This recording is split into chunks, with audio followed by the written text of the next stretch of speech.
Salut les audacieux, j'espère que vous allez bien. Pour ceux qui me découvrent, je suis Violaine Decponto alias Madame Violaine, votre entrepreneuse atypique et coach en images, savoir-vivre et code de noblesse. L'objectif de cette chaîne est de faire de vous des gens nobles, c'est-à-dire de belles personnes, tant à l'intérieur de vous, car je suis convaincue que la vraie beauté commence à l'intérieur de soi, mais également des personnes en harmonie avec leur image physique. Dans cette vidéo, je vais vous parler de 15 règles de bienséance à adopter, notamment lorsque vous arrivez en France. Ce sera tout de suite après le générique. C'est parti.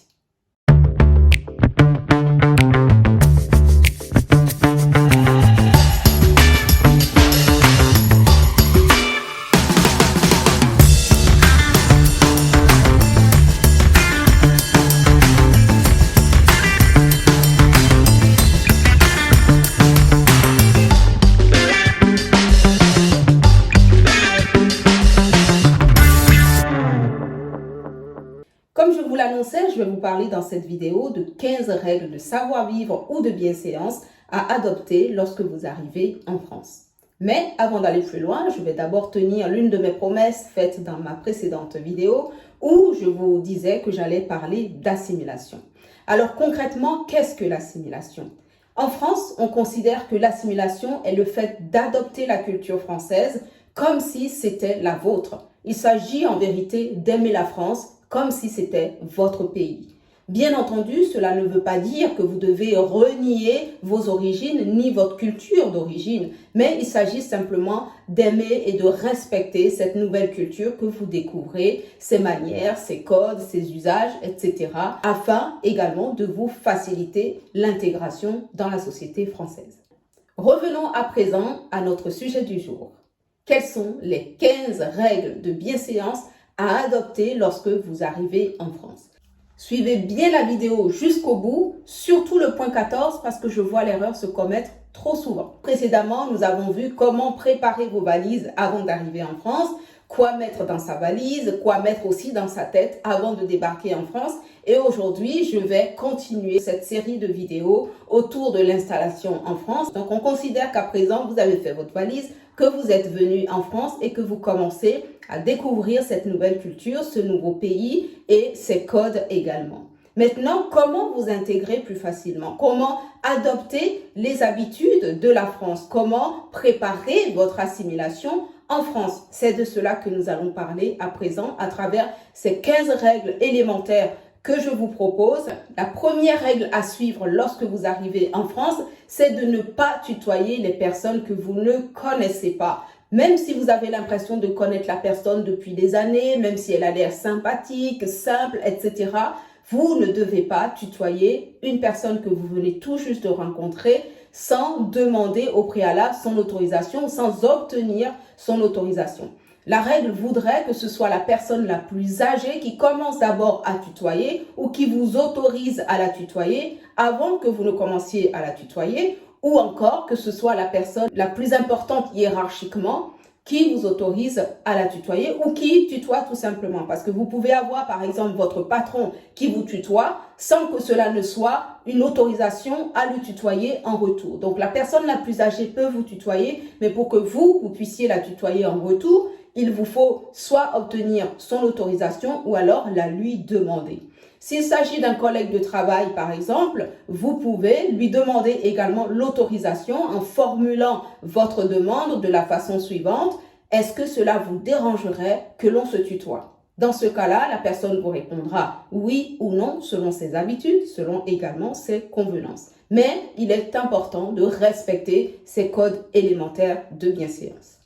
Deuxième règle, ne contactez pas une personne que vous ne connaissez pas par appel vidéo et à des heures indécentes qui plus est. On considère que la limite horaire pour contacter une personne est de 21 heures. Au-delà de cette heure, vous devez avoir une autorisation expresse de la personne ou un rendez-vous avec cette personne avant de la contacter. Autrement, votre appel pourrait déranger un temps familial que la personne est en train de partager avec ses proches ou pire, lui attirer les ennuis. Au-delà de ça, vous ne savez pas dans quelle situation se trouve la personne au moment où vous la contactez par vidéo. Elle peut être déjà dans son lit, elle peut être aux toilettes, elle peut être dans des situations complètement inconfortables. Il faut respecter la vie privée des gens. De même, ne filmez pas une personne sans son autorisation, ne filmez pas non plus la maison de vos hôtes sans leur autorisation. Troisième règle, lorsque vous marchez dans les grandes villes comme Paris par exemple, la règle est la suivante. Vous devez serrer votre droite afin de laisser passer les personnes qui vous croisent et qui sont peut-être plus pressées que vous. De même, sur les escalators, vous devez vous installer à droite si vous décidez de ne pas avancer en même temps que l'escalator ou si vous êtes trop chargé par une poussette, une valise par exemple, de façon à laisser passer les autres personnes sur votre gauche. En revanche, si vous décidez d'avancer en même temps que l'escalator, eh bien, vous devez vous installer sur votre gauche de façon à circuler. Mais dans tous les cas, il s'agit de faire preuve de bienveillance envers les autres personnes qui voudraient peut-être passer parce qu'elles sont plus pressées que vous. Quatrième règle, dans les transports en commun, évitez de passer de longs coups de fil où vous parlez à haute voix, dans votre dialecte, dans votre patois. La règle générale consiste à écourter le plus possible ces appels téléphoniques. S'il s'agit d'un appel urgent, à ce moment-là, vous pouvez décrocher seulement lorsque c'est strictement nécessaire et dire à la personne que vous la rappellerez ultérieurement. Cela vous permettra ainsi de respecter la tranquillité des autres passagers. Cinquième règle. Pour le confort de tous et pour vous éviter des problèmes de mauvaise haleine ou d'odeur corporelle, je vous recommande vivement de manger le moins possible certains plats africains, forts en piment par exemple, ou alors une consommation régulière de sauce tomate, de sauce à base de certains poissons séchés, fumés, etc. parce que tout cela renforce les odeurs corporelles. Privilégiez plutôt le persil, le romarin, le thym qui vont vous permettre d'assaisonner vos plats tout en vous garantissant une bonne odeur corporelle. De même, je vous recommande de privilégier plutôt des boissons à base de citron ou de gingembre qui vont également faciliter votre bonne odeur générale et votre bonne haleine. Sixième règle, soyez ponctuel. Je sais que c'est un vrai défi parfois et que ce n'est pas toujours évident d'être à l'heure à ces rendez-vous, mais de façon générale, efforcez-vous de tenir vos promesses en étant ponctuel à vos rendez-vous. Si toutefois vous avez un imprévu qui vous empêche d'être à l'heure à votre rendez-vous, prévenez la personne concernée suffisamment tôt et pensez bien à vous excuser en arrivant. Septième règle. Lorsque vous trouvez une pièce par terre, vous devez la ramasser quelle que soit sa valeur. Qu'il s'agisse d'une pièce de 50 centimes, de 20 centimes ou de 1 centime, les personnes nobles savent qu'en vérité, l'argent est le symbole du travail. Par respect pour tous les travailleurs, on s'abaissera donc pour ramasser une pièce d'argent que l'on trouve sur son chemin. On ne marchera pas dessus et on ne la jettera pas non plus à la poubelle. Sachez par ailleurs que certaines pièces d'argent, même de 1 centime, ont une grande valeur parce que ce sont des pièces de collection qui peuvent valoir jusqu'à 6 000 €. Ça change la donne, n'est-ce pas?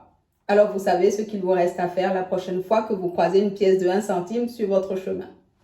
Bien, nous allons maintenant passer aux règles de bienséance lorsque vous êtes invité à dîner ou à déjeuner.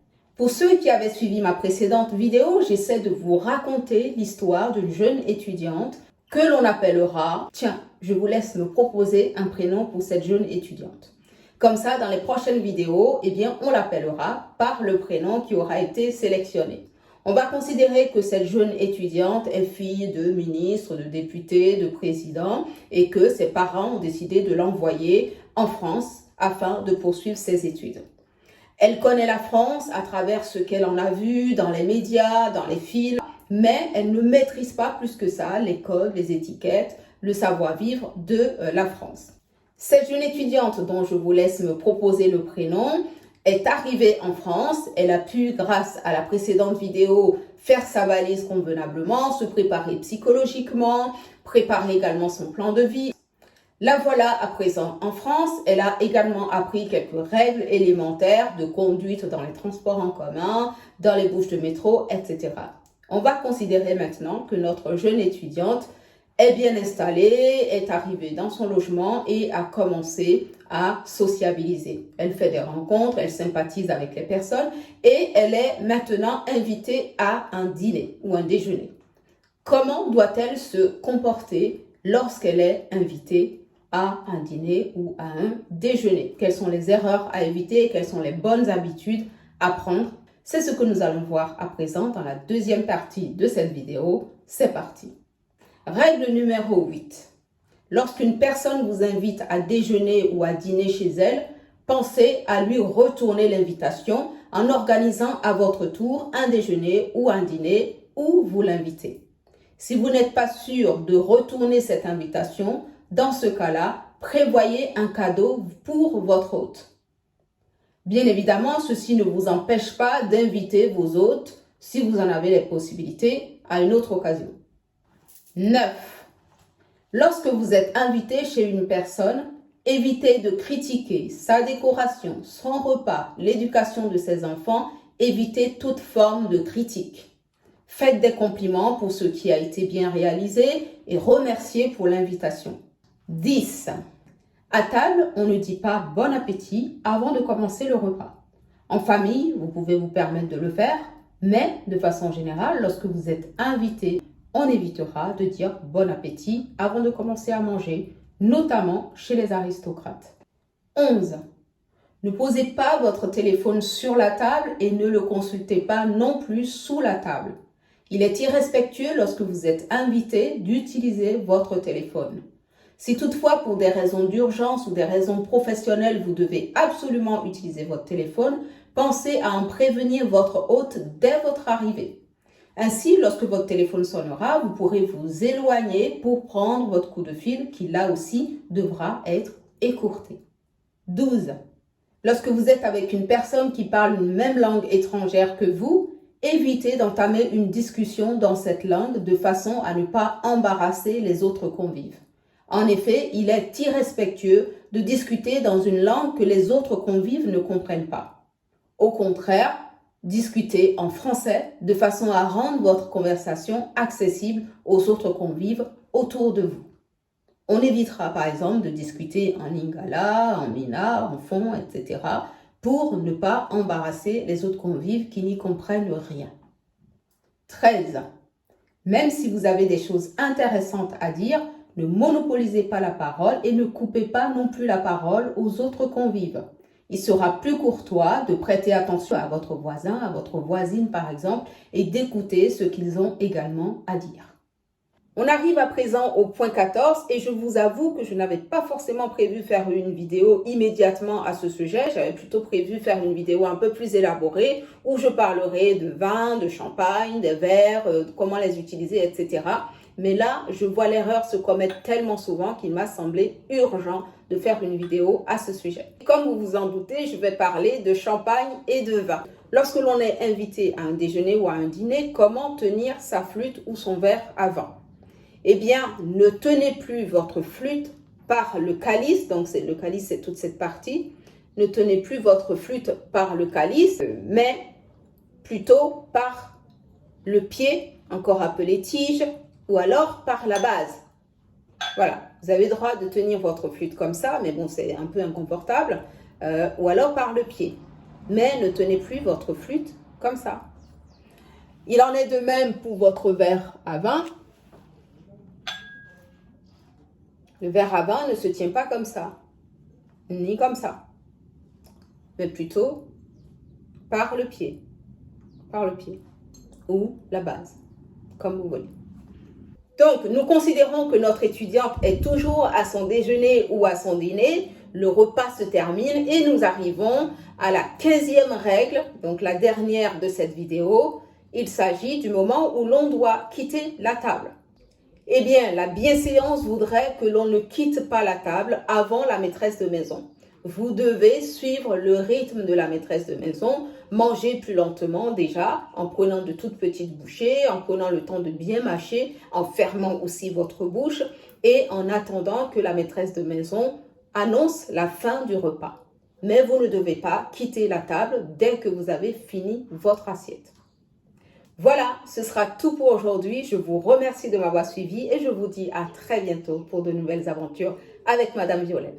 Prenez soin de vous et ciao, ciao!